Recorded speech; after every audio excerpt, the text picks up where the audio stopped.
Hello friends, once again welcome on I am a chemist. आज हम लोग IIT jam 2005 की पार्ट 3 को डिस्कस करेंगे, जो कंप्लीट जो फिजिकल केमिस्ट्री की क्वेश्चन है। तो चलो स्टार्ट करते हैं। तो फर्स्ट क्वेश्चन यहाँ पे गिवन है, ठीक है। तो ideal solution form by mixing pure liquids A and B. तो अगर दोनों आइडियल मिक्सिंग है, मिक्सचर है, उसको अगर मिक्स किया गया है तो उसकी जो क्या होगा, उसकी enthalpy mixing zero, enthalpy mixing less than zero, enthalpy mixing greater than zero, या एंट्रोपी मिक्सिंग जीरो। तो हमेशा इस बात को याद रखना, अगर कोई आइडियल गैस है उसके केस में जो तुम्हारा एंथैल्पी मिक्सिंग होता है उसकी वैल्यू जीरो होता है, और उसके साथ साथ जो वॉल्यूम मिक्सिंग होता है, वॉल्यूम मिक्सिंग भी तुम्हारा जीरो होता है। Enthalpy mixing and volume mixing दोनों ही क्या हो जाता है, तुम्हारा जीरो हो जाता है, ठीक है। और अगर एंट्रोपी मिक्सिंग की बात करें, एंट्रोपी मिक्सिंग हम लोगों को पता है, entropy in the universe, entropy always greater than equal to zero, क्योंकि एंट्रोपी हमेशा क्या होता है, टेंड्स टू मैक्सिमम। तो अलग बात है, यहाँ पे एंट्रोपी पूछा नहीं गया, यहाँ पे मुझे एंथैल्पी और वॉल्यूम के बारे में पूछा गया है। एंथैल्पी पूछा गया है, बट एंथैल्पी और वॉल्यूम दोनों में ही किसी को अगर पूछा जाएगा वो क्या होता है, जीरो होता है हमेशा, ठीक है। तो इसको याद रखना। तो इसके आंसर क्या हो जाएगा, इसके आंसर हो जाएगा ए।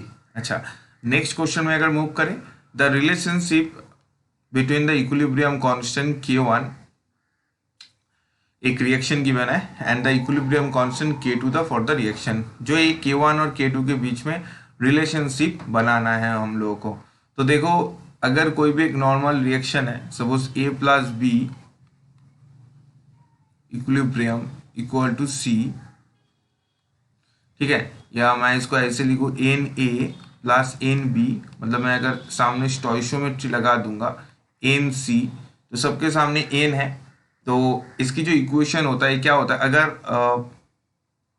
पहली वाला जो रिएक्शन है इसका K1 है और इसका अगर K2 है, तो इन दोनों में K1 और K2 जो दोनों रिएक्शन है इनके बीच में डिफरेंस क्या है बोलो तो n का। K2 में n है और K1 में n नहीं है, तो इसको मतलब मैं ऐसे लिख सकता हूँ K2 equal to K1 to the power n, ठीक है। K2 इक्वल टू क्या होता है, K to the power K1 to the power n, ठीक है।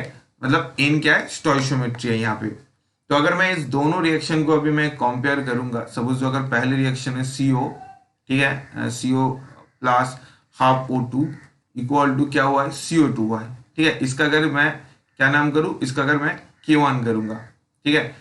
और दूसरे में मैं क्या करूंगा, ये जो कंप्लीट डेटा है ना, इसको अगर मैं 2 से मल्टीप्लाई करूंगा, 2CO, देखो 2CO प्लस हाफ O2 था, वो क्या हो जाएगा, O2 हो जाएगा, और K2 इक्वल टू 2CO2। तो यहाँ पे जो स्टोइशियोमेट्री का डिफरेंस है, स्टोइशियोमेट्री का डिफरेंस कितना आ गया 2 में, ये आ चुका है तुम्हारा 2 का, ठीक है। स्टोइशियोमेट्री तुम देखो, तुम्हारा जो आया है वो 2 आ चुका है, ठीक है। n का वैल्यू यहाँ पे 2 आ चुका है, अगर मैं इस रिएक्शन से कंपेयर करूंगा तो मेरा इक्वेशन क्या बन जाएगा बोलो तो, K2 equal to K1 square, K2 equal to K1 square. मतलब जो मेरा इक्वेशन आ रहा है वो मेरा क्या आ रहा है बोलो तो, वो मेरा आ रहा है आंसर नंबर डी, ठीक है। K1 square equal to K2 या K2 equal to K1 square. तो मतलब बेसिकली जो जनरल इक्वेशन था, उस इक्वेशन से हम लोग को जो इक्वेशन गिवन था उसको हम लोगों ने क्या किया, जस्ट कंपेयर किया, ठीक है। उससे क्या हो गया, हम लोग का बन गया। तो ये बहुत इजी क्वेश्चन था, ठीक है, डायरेक्टली कंपेयर करने से आ जाएगा। नेक्स्ट क्वेश्चन जो था, for hydrogen like atom the ground state of energy is proportional to. तो एक हाइड्रोजन लाइक एटम है, तो उसकी ग्राउंड स्टेट में एनर्जी क्या होगा। देखो, इसका जो नॉर्मली जो एनर्जी होता है ना, E equal to minus mu e to the power 4 equal to 9 epsilon square H square divided by Z square by X square. यहाँ पे एक कंप्लीट मेरा इक्वेशन होता है हाइड्रोजन एटम की एनर्जी, जिसको हम लोग सॉल्व करने के बाद शॉर्टकट में कन्वर्ट कर देते हैं -13.6, इसको इन स्क्वायर में लिखते हैं, ठीक है, इसको इन स्क्वायर। तो इसको शॉर्टकट में करने के बाद क्या हो जाता है, -13.6 Z square by N square, ठीक है। तो बेसिकली क्या होता है, जो जेड स्क्वायर होता है ना, उसके साथ क्या होता है, डायरेक्टली प्रोपोर्शनल रिलेशन आता है, ठीक है। और जो म्यू है ना, म्यू है रिड्यूस मास, मतलब अगर इस शॉर्टकट में मैं लिखूंगा E is directly proportional to mu Z square. ठीक है, जो चार्ज होता है जेड, यहाँ पे प्रोटॉन नंबर है, प्रोटॉन नंबर इसके साथ स्क्वायर, और म्यू यहाँ पे क्या होता है, रिड्यूस मास। तो एकदम डायरेक्ट बेस्ड क्वेश्चन था, फॉर्मूला बेस्ड क्वेश्चन, जिससे तुम्हारा आंसर क्या हो जाएगा, सी बन जाएगा। ठीक है, एकदम डायरेक्ट क्वेश्चन था, एकदम इक्वेशन को अगर तुम्हें याद है तो ऐसे क्वेश्चन तुम आराम से कर सकते हो। चलो नेक्स्ट क्वेश्चन में जाएंगे। नेक्स्ट क्वेश्चन में एक मैथ है, मैथ को हम लोग अलग ही सेशन में डिस्कस करेंगे। ठीक है, हम लोग ओनली फिजिकल केमिस्ट्री की प्रॉब्लम से लेकर डील कर रहे हैं अभी। तो जो क्वेश्चन है, for the reaction A to product the plot 1a versus time gives a straight line, the order of the reaction is. तो इस रिएक्शन की ऑर्डर पूछा गया है। तो देखो बेसिकली 1/a गिवन है, इसका जो प्लॉट होता है ना 1/a okay equal to 1/a0 plus kt। तो यहां पे हम लोग देखते हैं जो प्लॉट आता है ना, क्या होता है, ये जो 1/a वर्सेस टाइम का जो प्लॉट आता है, ये क्या आता है तुम्हारा, ऐसे आता है। बेसिकली क्या है, ये y equal to mx plus C ऐसे प्लॉट है। तो ये क्या है, इसकी जो इंटरसेप्ट है, इसकी इंटरसेप्ट क्या है, इसकी इंटरसेप्ट तुम्हें मिल जाएगा 1/a0, और इसकी जो स्लोप है, स्लोप तुम्हें क्या मिल जाएगा, जो k है, टाइम के साथ जो है k। तो ऐसे प्लॉट तुम्हें कहाँ पे देखा जाता है, ऐसे प्लॉट तुम्हें देखा जाता है, ये प्लॉट किसका है, सेकेंड ऑर्डर रिएक्शन की है। ठीक है, इसका आंसर क्या हो जाएगा, सी बन जाएगा। ये क्या था, सेकेंड ऑर्डर रिएक्शन की प्लॉट था। उसके बाद अगर हम लोग नेक्स्ट क्वेश्चन में जाएंगे, the pH of the solution prepared from 0.05 mole of BOH2 in 100 cc water is. तो एक pH तुम्हें निकालना है, एक 0.005 mole of BOH2 in 100 cc water. तो अगर मैं BOH2 को देखूंगा, अगर मैं BaOH2 को देखूंगा, इसको अगर मैं ब्रेक करूंगा तो मुझे क्या मिलेगा, मुझे मिलेगा बेरियम 2 प्लस 2H माइनस। इसका मतलब अगर मेरा इनिशियल कॉन्सेंट्रेशन, जब यहाँ पे क्या है 0.005 मोल है, इसका मतलब बेरियम 2 प्लस भी मेरा 0.005 मोल है, और जो OH माइनस है ये क्या होगा, 2H माइनस है, तो 2 इंटू 0.005 मोल होगा। मतलब मुझे देखो, मुझे pH निकालना है, तो मुझे यहाँ पे OH गिवन है। ठीक है, तो OH से हम लोग यहाँ पे OH की कॉन्सेंट्रेशन हम लोगों को पता चल गया 2 इंटू 0.005। ठीक है, तो OH की अगर टोटल कॉन्सेंट्रेशन को हम लोगों को निकालना है, तो OH की टोटल कॉन्सेंट्रेशन कितना होगा, अगर हम लोग देखेंगे OH की टोटल कॉन्सेंट्रेशन, तो क्या होगा 2 इंटू 0.005 इंटू कितने में है, ये 100 cc वाटर में है। ठीक है, ये 100 cc, इसलिए 100 से डिवाइड किया, और इसको हम लोग क्या कर रहे हैं, लीटर में कन्वर्ट कर रहे हैं, तो इसलिए 1000 से मल्टीप्लाई भी करूंगा। तो इसको कंपेयर करने के बाद तुम्हें जो आएगा 0.1 मोलर, क्या आ जाएगा, तुम्हें आ जाएगा 0.1 मोलर। मतलब OH माइनस की जो कॉन्सेंट्रेशन है वो तुम्हें आ जाएगा 0.1 मोलर। तो तुम यहाँ से POH को तो निकल ही सकते हो, क्योंकि POH इक्वल टू क्या है, minus of log OH minus. तो यहाँ पे तुम OH माइनस की वैल्यू अगर पुट करोगे, माइनस ऑफ लॉग 0.1, तो इसका वैल्यू आ जाएगा 1। तो मतलब POH की वैल्यू तुम्हारा 1 आ जाएगा। और अगर POH की वैल्यू 1 आ जाएगा, तो तुम्हें पता है pH इक्वल टू क्या होगा, 14 माइनस POH। तो 14 माइनस 1 इक्वल टू 30, मतलब pH की वैल्यू तुम्हारा D आ जाएगा 13। तो हम लोगों ने यहाँ पे क्या किया, हम लोग ने जो हम लोग इक्वेशन गिवन था वहां से हम लोग क्या किया, OH माइनस की कॉन्सेंट्रेशन को निकला इन 100 cc वाटर, इसलिए 100 से डिवाइड किया, और इसको क्या किया हम लोग, वहां से POH की वैल्यू को निकाल लिया, और उस POH को क्या किया, pH से हम लोग उस इक्वेशन में पुट करने के बाद pH equal to 14 minus POH, वहां से हम लोग का डेटा भी आ चुका है 13। तो एकदम इजी क्वेश्चन था, जो आंसर था हम लोगों का D। चलो बहुत बढ़िया क्वेश्चन था, जो सब लोग वीडियो को पॉज करके एक बार नोट कर लो। हम लोग जाते हैं नेक्स्ट क्वेश्चन पर।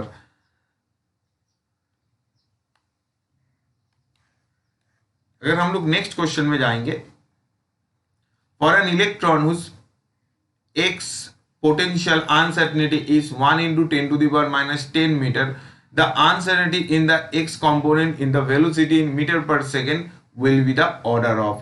तो तुम्हें यहाँ पे क्या निकालने बोला है, तुम्हें यहाँ पे वेलोसिटी निकालने बोला है, ठीक है।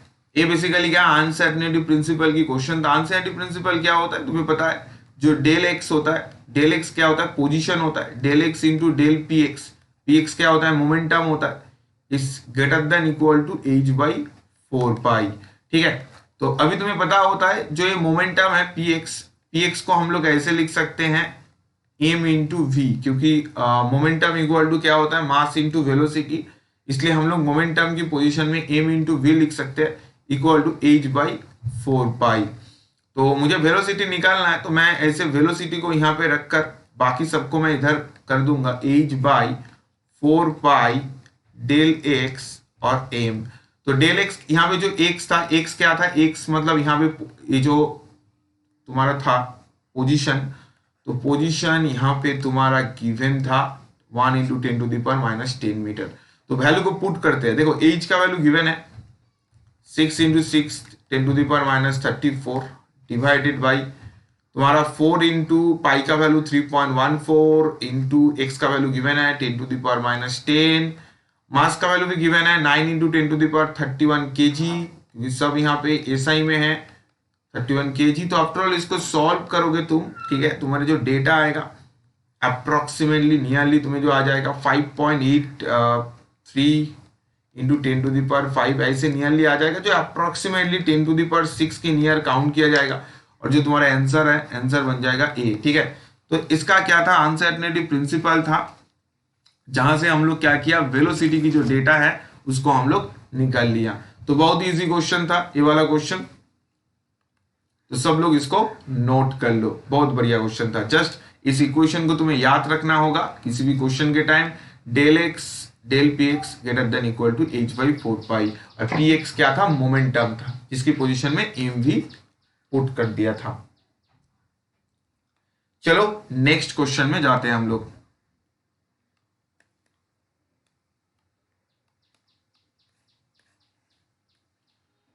For the following system in equilibrium CaCO3 solid equal to CO solid plus CO2 gas, ठीक है, एक रिएक्शन गिवन है, इसकी the number of component, number of phase and number of degree of freedom तुम्हें निकालने बोला गया है, ठीक है। तो पहले मैं कंपोनेंट देखूंगा, कंपोनेंट मतलब क्या है, टोटल कितने कंपोनेंट है, टोटल कितने कंपोनेंट है, एक, टोटल कितने, 2 3, तो टोटल कंपोनेंट तो यहाँ पे 3 है, ये तो मुझे समझ ही आ रहा है। उसके बाद आता है टोटल फेज, फेज कितने हैं यहाँ पे, कंपोनेंट तो तुम्हारा कंपोनेंट तो आ गया, ठीक है। उसके बाद फेज, फेज की बात किया जाए, देखो फेज में सॉलिड एक फेज है, यहाँ पे एक और एक सॉलिड है 2 और एक गैस, क्योंकि हम लोग जानते हैं फेज के टाइम में एवरी सॉलिड को हम लोग अलग ही फेज काउंट कर लेते हैं। जब भी तुम्हारा डिफरेंट डिफरेंट सॉलिड रहेगा, सपोज 3 सॉलिड है तो 3 फेज काउंट किया जाएगा, क्योंकि सॉलिड क्या इमिसिबल है, सॉलिड क्या होता है मिसिबल नहीं होता है, इसलिए every solid have different phase. इसलिए अगर फेज की बात किया जाए, फेज की बात कितना हो जाएगा, फेज की बात यहाँ पे हो जाएगा 3, तो 3 कंपोनेंट और 3 फेज तुम्हें ऑलरेडी ऑप्शन सी में मिल चुका है। बट फिर भी अगर हम लोग डिग्री ऑफ फ्रीडम को कैलकुलेट करेंगे, देखो degree of freedom equal to F equal to C independent minus P plus 2, जहां पे सी इंडिपेंडेंट क्या होता है, सी इंडिपेंडेंट होता है सी कंपोनेंट, तुम्हारा कंपोनेंट माइनस इक्विलिब्रियम। तो तुम्हारे यहाँ पे कितने कंपोनेंट है, यहाँ पे 3 कंपोनेंट है और इनके बीच में एक इक्विलिब्रियम साइन भी है, तो 3 - 1 कितना आ जाएगा 2। तो इसका मतलब यहाँ पे कितने तुम्हारे सी इंडिपेंडेंट की वैल्यू है 2। तो अगर मैं पुट करूंगा F equal to 2 minus phase का वैल्यू कितना है, फेस का वैल्यू 3 है प्लस 2, ठीक है। तो यहां पे तुम्हें कितना आ रहा है, यहां पे तुम्हें आ गया है 1, यहां पे तुम्हारा इसके अकॉर्डिंग टू वेट, यहाँ पे आई थिंक कंपोनेंट में कुछ गड़बड़ हुआ। यहाँ पे कंपोनेंट को यहाँ पे तुम्हें 2 काउंट करना होगा, फेज तो 3 है बट कंपोनेंट यहाँ पे 2 काउंट करना होगा यहाँ पे इस क्वेश्चन के लिए, क्योंकि यहाँ पे फेज 3 था, सही था, फेज 3 आएगा, डिग्री ऑफ फ्रीडम भी 1 आएगा, 3 और 1 आएगा, बट यहाँ पे कंपोनेंट जो है ना, कंपोनेंट यहाँ पे सॉलिड को दो सॉलिड को एक कंपोनेंट करना है, क्योंकि इनका पार्ट, इनका क्या होगा, एक कंपोनेंट फेस, यहाँ पे सॉलिड को सेम कंपोनेंट में काउंट किया जा रहा है, ठीक है, तभी तुम देखो आंसर तक रीच कर सकते हो, क्योंकि तुम्हारा डिग्री ऑफ फ्रीडम तो 1 आएगा, ये तो कॉन्फर्म है, और फेज भी 3 आएगा, तो और कोई भी ऑप्शन मैच नहीं कर रहा है, तो इसलिए आंसर डी, मतलब यहाँ पे दोनों सॉलिड को सेम कंपोनेंट माना गया है और गैस को अलग कंपोनेंट माना गया है, बट जनरली हम लोग देखते हैं इसको अलग ही कंपोनेंट माना जाता है, ठीक है, बट अचानक से यहाँ से क्या हो गया, यहाँ पे इन सबको कंपोनेंट जो है यहाँ पे 2 कंपोनेंट मान लिया गया है, ठीक है, तो इसका लिए इसका आंसर डी बन गया। ओके, यहाँ पे कंपोनेंट मतलब दोनों सॉलिड को सेम कंपोनेंट मान लिया गया था, बट जनरली अलग ही कंपोनेंट होता है। ओके, चलो नेक्स्ट क्वेश्चन में जाते हैं। नेक्स्ट क्वेश्चन जो है, for the distribution of the molecular velocity of gases identify the correct order from the following order, ठीक है, the most probable velocity, average velocity and root mean square velocity. देखो ये जो तीनों वेलोसिटी की बात किया गया है, मोस्ट प्रोबेबल वेलोसिटी जो होता है, मोस्ट प्रोबेबल, इसकी वैल्यू होता है √2/r/t/m। जो एवरेज वेलोसिटी होता है इसका वैल्यू होता है √8/t/m। और जो RMS होता है इसका क्या होता है √2/r/t/m। तो जनरली क्या होता है, इन तीनों की जो वैल्यू होता है ना, इन तीनों की जो वेलोसिटी होता है, most probable speed velocity, average velocity, RMS velocity, तो इसको याद रखने की जो ट्रिक्स है दैट इज रैम, ठीक है, क्या है रैम, RAM, रैम। आर का मीनिंग क्या है, रूट मीन स्क्वायर, ए का मीनिंग क्या है, एवरेज वेलोसिटी, एम का मीनिंग क्या है, मोस्ट प्रोबेबल स्पीड। तो रैम एक क्राइटेरिया कहाँ पे फॉलो कर रहा है, ए में। सबसे पहले रैम आएगा, R root mean square, then a average velocity, और लास्ट में मोस्ट प्रोबेबल स्पीड, ठीक है। तो इसका आंसर क्या बन जाएगा, इसका आंसर बन जाएगा एम, ए, रैम फॉलो कर रहा है ए में, तो आंसर बन जाएगा ए। चलो, one and last question, for given E0 Fe2 plus to Fe is minus 0.44 volt and E0 Fe3 plus by Fe2 plus is equal to 0.77 volt। तो Fe3 plus से Fe का निकालना था। तो यहाँ पे अगर इसको देखोगे, तुम्हें जो गिवन है Fe2 plus क्या करेगा, दो इलेक्ट्रॉन इक्वल टू Fe, उसके बाद जो नेक्स्ट में Fe3 plus टू Fe, अभी Fe3 plus electron equal to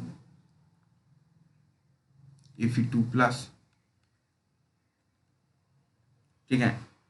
अभी देखो इस रिएक्शन में अगर तुम्हें इस Fe को यहाँ पे तुम कैंसिल करोगे, कैंसिल हो रहा है Fe, हाँ, तो इसका E का वैल्यू कितना था, इसका -0.44, और इसका कितना था, इसका था 0.77 वोल्ट।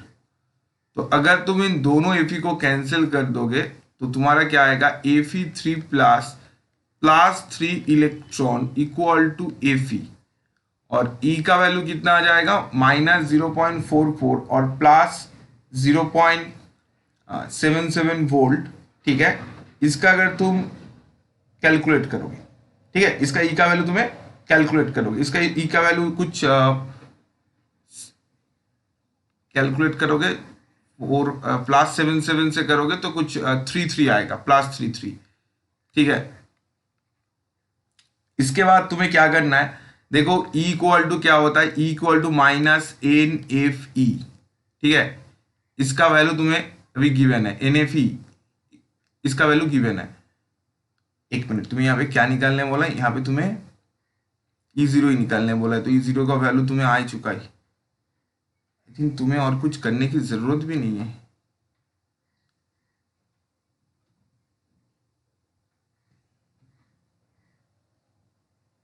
तुम इसको नॉर्मली इस तरह कर सकते हो, या इसको तुम ऐसे भी घुमा के भी कर सकते हो। यहाँ पे तुम्हारा जो ई का वैल्यू आ रहा है, तुम्हें इसका ई का वैल्यू कैलकुलेट करना है ना, तुम यहाँ से डायरेक्टली कर सकते हो, ठीक है।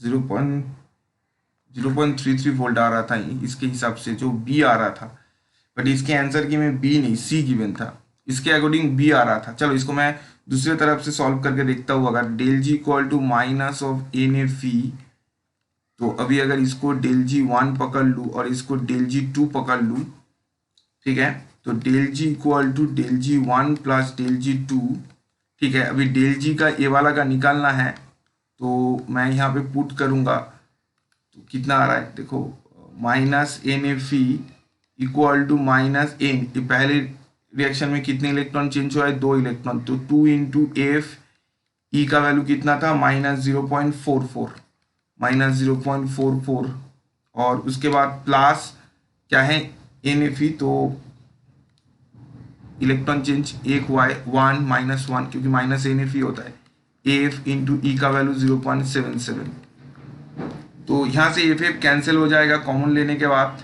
तो फाइनल जो है यहाँ पे 3 इलेक्ट्रॉन का चेंज हुआ है, क्योंकि इसका 3 इलेक्ट्रॉन है। तो ओवरऑल जो तुम्हारा यहाँ से सॉल्व करने के बाद ई का वैल्यू आएगा, दैट इज -0.036 वोल्ट, ठीक है, जो आंसर तुम्हारा सी है।